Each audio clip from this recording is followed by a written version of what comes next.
Hi everyone, welcome to HubShots, episode 121. Asia Pacific's #1 HubSpot podcast, where we discuss HubSpot tips, tricks, new features, strategies for growing your marketing results.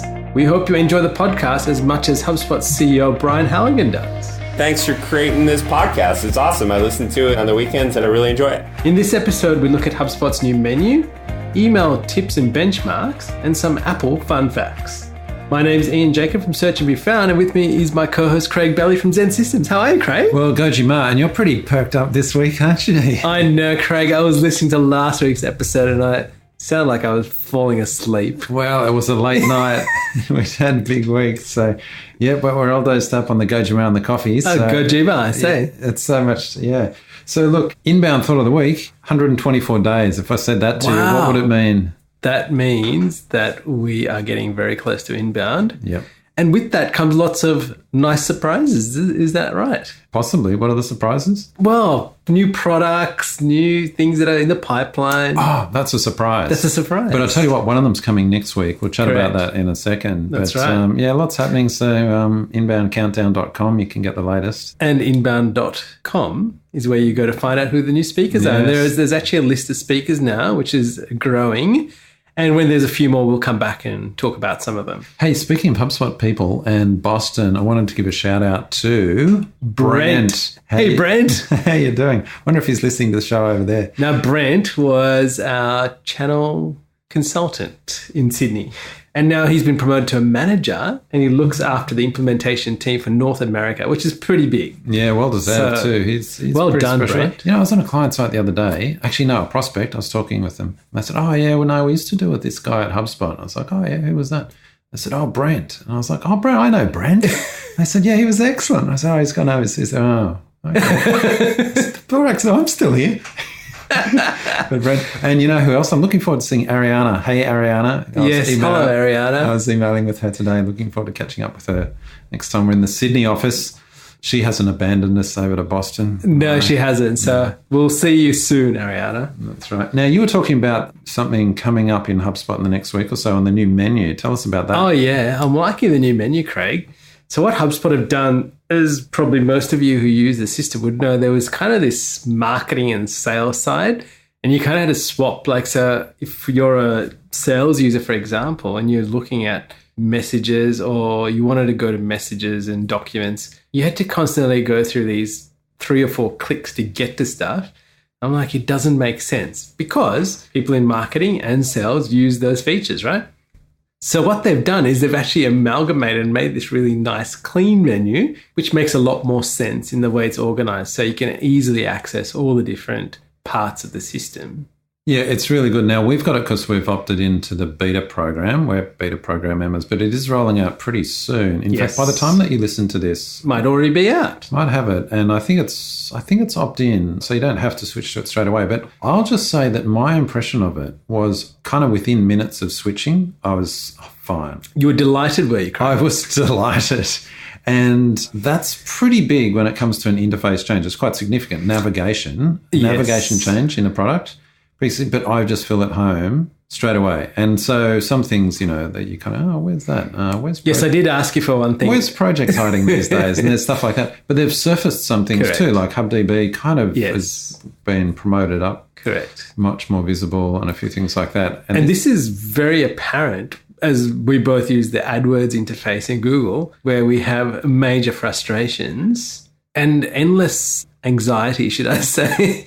And I think what's interesting, like when we're watching the product update, is that they've actually done a fair bit of thought being put into this. And I think that shows. It really that shows. The thought and the testing and the understanding behind what people are doing. And I'm sure they've probably picked up a lot of data as to what people are clicking around, and really making it easy for people makes a massive difference. Yeah, look, I'm really happy with this change. And so the reason we're harping on about this in the show is if you're a HubSpot customer and the menu option comes along, I've got no hesitation to say, yeah, just switch. It's really not painful at all.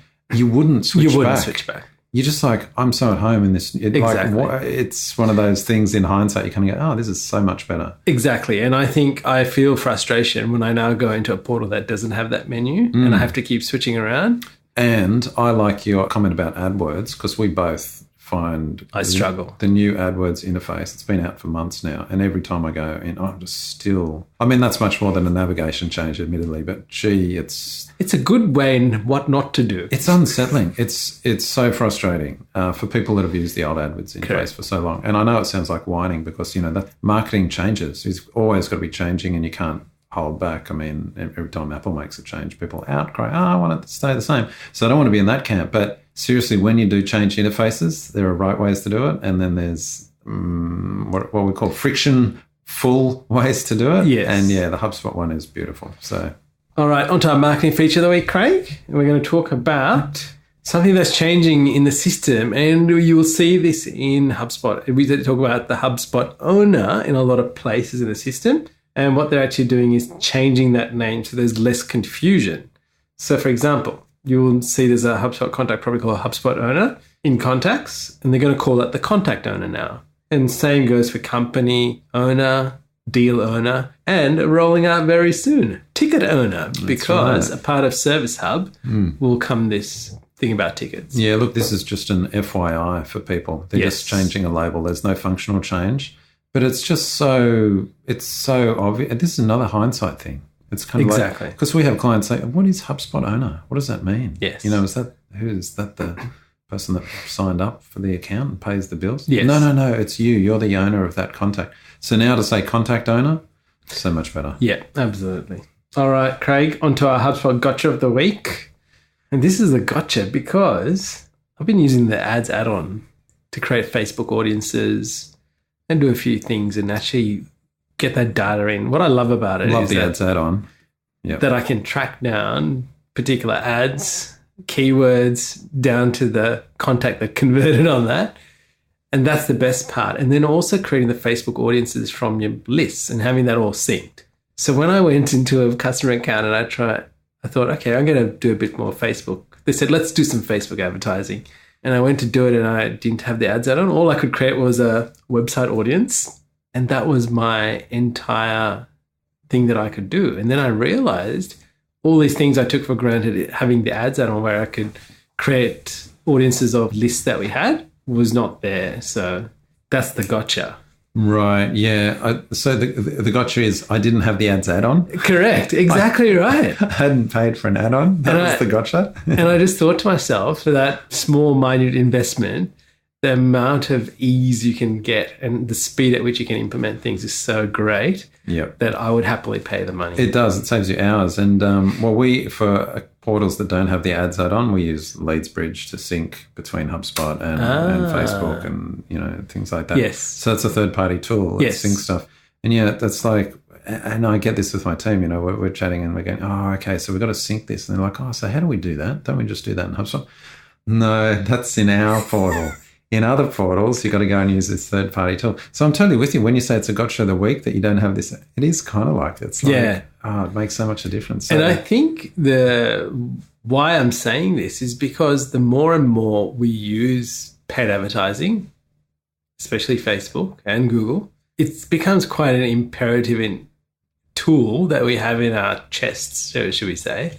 And I think not having it is actually detrimental to what you do. Yeah, I tend to agree. And for our clients, it's probably the key add-on that we say. My thoughts on question. The reporting add-on and others. But yeah, the ads add-on is a pretty strong yes. All right, on to our marketing tip of the week, Craig. We're going to talk about email marketing, unsubscribe reasons, and frequency versus relevancy. And this is from a report that has been done recently. Am I right? Yeah, so I'll just set this up. I was reading the Convince and Convert blog, which is excellent. And they were looking at some email in 2018 kind of trends. And they referenced two reports. One's from Litmus, well-known massive email testing tool. Testing and optimization platform. And, mate, some of their stuff, by the way, we've got a few links just in the show notes for this, for 3 different items of theirs. So this main research came from the PDF from that, and we've got a link to that landing page. Make sure you download it. But I was alerted to it from the Convince and Convert blog. So one part of that research was around why do people unsubscribe? And there's a graph. We've got it in the show notes, and I'll just highlight it. And what I was frustrated about this research was they were saying the top 5 reasons why people unsubscribe. And the first reason? They say people received too many emails or irrelevant emails. Yes. And I'm like, which of the two is it? Yes. Because this is the contention I always have. Is it because it's the frequency or is it the relevancy? You're right. You're quite right. And I'll always push to say it's relevancy, as we've discussed before, because if it's relevant, I'll happily get an email a day. Exactly. And I think most people will. And we know that from companies things that we subscribe that I get an Yeah. email a day from. I know they're successful. They've got massive databases and they continue because it's relevant. Too many, I think, often gets lumped into this. And this is the unfortunate thing with this research. Frequency, yeah. Even if it's once a month and it's irrelevant, that's too many.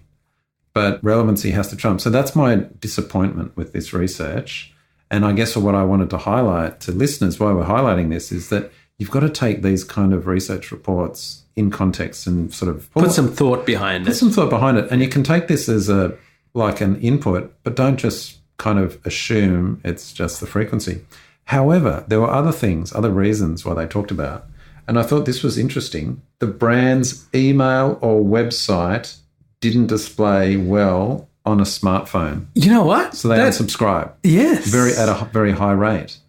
And I thought, wow. So imagine you get your frequency right and your relevancy right, but it just doesn't render well. Unsubscribe. It's a harsh world we live in, Craig. Well, it's what an easy to fix problem. You know, you go to all this effort to write relevant content, but you don't spend a bit of time to make a responsive email. And I think the other flip side to that is people, and I've found this with people I've spoken to this week, have this impression that email needs to be like a newsletter of yesteryear, everything in email. And I actually am an advocate of making things short, punchy, and really easy to digest quickly, because that's where people are reading it. Like, people will, and there are instances where long emails will suffice. But again, it's understanding who you're speaking to and what the expectation is. I think that's exactly right. Well, what you're actually saying, relevancy. Yes. Because is a short email relevant for something? Yeah, of course. Is a long email relevant for others? Yes, of course. Yes. I will put a caveat that often these research reports are based around analysing promotional emails. So take out transactional stuff and that, it's really around promotional stuff. And promotion does tend to cover educational plus advertising, you know, kind of things as well. So unfortunately, it's a bit of a grey. You know what's interesting in this graph you've got here? So the second reason why people unsubscribed was the subscriber was no longer interested in the brand, which is interesting. So they talk a lot about brands in here, and even the last reason was the brand's mobile app didn't work well. So I'm actually, and then the next one was actually to do with customer service, bad customer service. So I unsubscribed to the email, which is really interesting. Yeah, I thought that was really good. I was going to save that for next week, actually, around, of course, customer service will all fit in nicely with the whole customer service hub. So we will talk about that, but it's very interesting in highlighting how people are behaving based on interaction with businesses. Yes, excellent point. Now, you had a quick takeaway, Craig. Well, one of the things they found was that, you know how you have that view in browser link? Yes, so usually at the top of the email. Usually at the top, you can't read this properly, click here to view it. They, based across all their analysis across thousands of, you know, they have access to lots of emails going out on behalf of their clients. They have 3% click-through rate just on that link. So the point being, keep it in there. Because if I said to you, I can get you an extra 3% click-through on your email, you'd say, fantastic, 3%.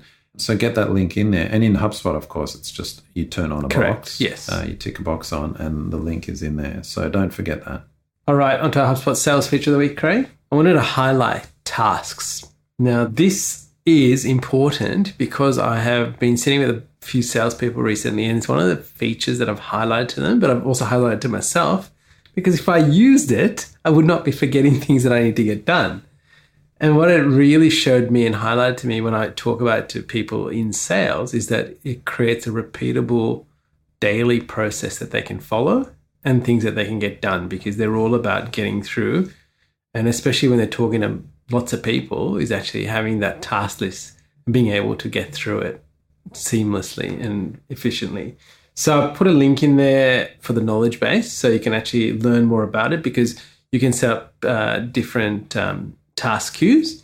And then you can, if you're managing a sales team, you can actually see what tasks are in there. And obviously tasks get created while you're in the timeline and in different places. So have a look at that and be familiar and actually encourage your team to use it to actually get through things. Well, one of the things we chatted about 2 weeks ago, I think, was using workflows to create Correct. tasks. So yeah, make it a part of your workflow. That's right. It's a really powerful tool, and I think introduce it to sales and get them using it so that you can actually get everyone onto the same platform. Because what I'm finding is as people use different parts of the system, there is this uncanny, sticky ability that people stick and see what happens and improve their productivity.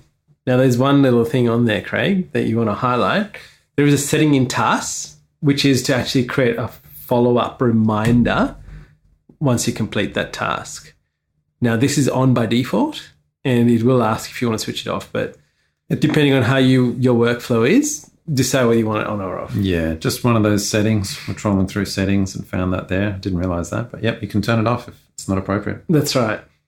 All right, Craig, on to our fun fact of the week. We just jumped over shot 6, our opinion of the week. And why is that? Oh, we're all out of opinions, Craig. Yeah, I don't have any opinions. Well, none worth mentioning. Late on a Wednesday, it's not coming freely. All right, the fun fact of the week, Craig. Now, Apple Podcast platform has hit 50 billion downloads and now has over 500,000 shows. And I think I'm going to share with you some stats of how this has come about. In 2014, there was 7 billion podcast downloads, right? 2016, that number jumped to 10.5 billion. In 2017, last year, it jumped to 13.7 billion episode downloads across the podcast app and iTunes, right? And here's what's interesting. March 2018, Apple Podcasts passes 50 billion all-time episode downloads and streams, which kind of goes to show how much this sector of the market is increasing. And I've been listening to lots of other podcasts and people talking about it. So voice is the next frontier in what we're doing and how we interact, create things with voice. And I think this is clearly evident that this is happening. 50 billion, that's a lot. And I think our producer, Chris Mottram, he produces shows which is about 20 million of those. Like, that's right. he's got a bit of a chunk out of those, yeah. So definitely I think if you're thinking about your marketing mix, think about where voice is going to fit into that and start thinking strategically about what you can do to get into that space. Now, Craig, our resource of the week is the 2018 email marketing predictions from Campaign Monitor. Yeah, so this was the second part from our earlier segment on email. And why I've put this in resource of the week is because when you go to this link that's in the show notes, it is a perfect example of beautiful content, which is really valuable and relevant. I kind of get despondent when I see stuff like this because I think, man, it's such good content. It's so useful. It's so well presented. You know, how am I ever going to produce that kind of stuff? I'd love to be producing content and design of this quality for our clients. Like that's the kind of stuff I aspire for us to do. So great example for listeners if you're looking for great content and really useful. It's around email marketing, design, trends and predictions. Worth reading because one of them is on personalization, which is the one I'm really interested in, personalizing email. We're all trying to get to that high standard of the Amazon, you know, what we call the Amazon email, where it's almost like it's written just for you. Yeah. Personalization is pushing us along that path. You know, I'm not pretending we'll get to that format anytime soon, but at least pushing along with some of the HubSpot tools, personalizing content. Yeah, it's definitely something people should be taking advantage of. Yes. And I think that's a real key. And I think this also comes back to data that's housed within your system. I was setting up a campaign for a customer today, and they wanted to send an email out to people that they had done a deal for like 2 years past. So they've passed over the 2-year mark. So I was able to find out who their people had used because we put that data in, but I couldn't find any date pertaining to when that deal was done. And I'm like, well, I can't send this personalized email because we actually say you've been with us over 2 years when I don't have a date to actually segment that off. So I've had to go back and go, well, you need to put the dates in. And I think this is the whole thing. It all comes back to the underlying data that you have. Yeah, that's a really good point. So always be looking for those opportunities and looking for ways to enhance and clean up your data because this all helps with the personalization. Quote of the week, Craig. This is going to be from Tim Ferriss. It says, people will choose unhappiness over uncertainty. I think they will. I agree with that. Yeah. I agree with that too. I read it and I'm like, yeah, you're absolutely right. And I don't know what the takeaway is or whether it's good or bad, but I certainly can relate.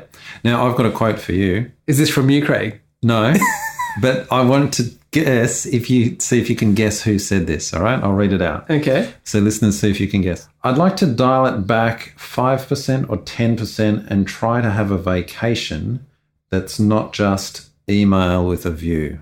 So he's basically talking about turn off email and take it easy when you actually go on vacation. So definitely not Gary V. It's not Gary V, and I've used vacation so instead of holiday. So we know it's not an Australian. It's American. Very good. All right. Who's that? And I thought it was just a good quote in keeping with our email theme for the show. Is it someone from HubSpot, Craig? No, it's not. Oh. But I tell you what. Seth. It's not Seth, but they're thinking of going to Mars one day. Elon. It's Elon Musk. So there you go. Yeah, right. He doesn't want it to be email with a view. Isn't that a great summary? Email with a view. Oh, yeah. My holiday was email with a view. You didn't have a holiday. Great quote. Not when you're sleeping in the factory. That's right. Well, that was very good. Thank you, Craig. All right. Now we've got an interesting bonus link of the week, which is to do with Facebook advertising platform changes. Why I wanted to highlight this was with all the things that have been going around Facebook and Mark and talking to Congress, some changes have had to take place. And so if you are doing Facebook advertising, you've noticed some things have gone missing or become a bit vague of late. And I think this is a great piece of content that highlights what's gone missing and probably the reasons why they're missing. So have a read of that. Right. So just give us an example of, say, one of the things that's changing in Facebook as a result of this. Not being able to see how many people belong to a particular audience. Yeah. And that was one of the things that I saw in one of your accounts. I'm like, that's a bit, you can't tell how many people are there. Yeah. So they're blurring it. Yeah. They are. And even things to do with race, age, financials is all in play now, and you can't actually mention or even run ads against those. So targeting has been great. I don't mind that actually, because I think that does protect people. It does, yes. As a marketer, it's not as good because I can't be as targeted, but I do think that protects people, so that's good. But audience size, that was one of those things, because we'd upload a customer list to get a match rate, match and go, 60% match rate. Told you they were on Facebook, that kind of stuff. We can't do that anymore. Can't do it. All right. So that's really interesting. So I would definitely go and have a look at that. Now, finally, we'd love you to give us a rating on Apple Podcasts, as this helps us improve and reach more people that are interested. Please do. We'd love some ratings. It's not that hard. Just go on to Apple Podcasts or iTunes or whatever it is and then leave us a rating. That'll be fantastic. Well, Craig, until next time. Catch you later, Ian. Thank you for listening to this episode of HubShots. For show notes, resources, HubSpot news, including practical strategies you can implement, visit us at hubshots.com.